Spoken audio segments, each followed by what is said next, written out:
Karibu tena mtazamaji, unazidi kupokea taarifa za NTV Mashinani.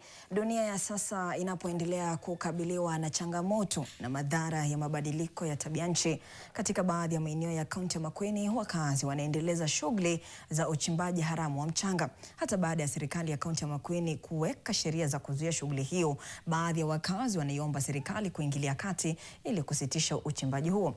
Maeneo yanayoathirika zaidi ni pamoja na Kavwese, Marwa na Kimakiu, jinsi yanavyotueleza mwanahabari wetu Brian Nzioki. Shughuli hii imechangia pakubwa ongezeko la mifugo pamoja na tabia ambazo hazistahili katika jamii. Maji imekuwa adimu sana huku juu ya hii changarawe. Ikibebwa tulikuwa tunachota maji. Sasa sand level ikiteremka chini, maji yameenda.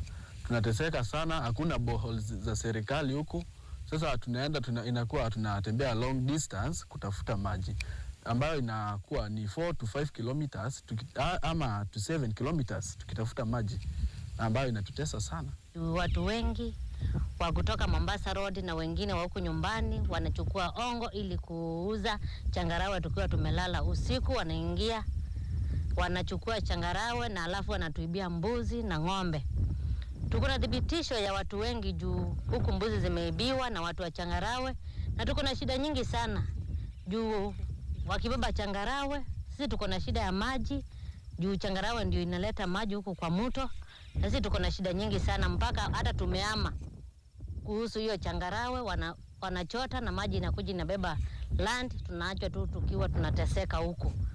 Kwa wale vijana ambao wamehusika katika hii uchotaji wa changarawe, wengi wao wamekuwa wakora, wengi wao wamekuwa wahuni, wameingia hata dawa za kulevya, na wengi wao hata wanaacha shule na wanatoroka na wanazidi kuendeleza wizi huku, kwa sababu uchotaji wa changarawe unaendelezwa wakiolela.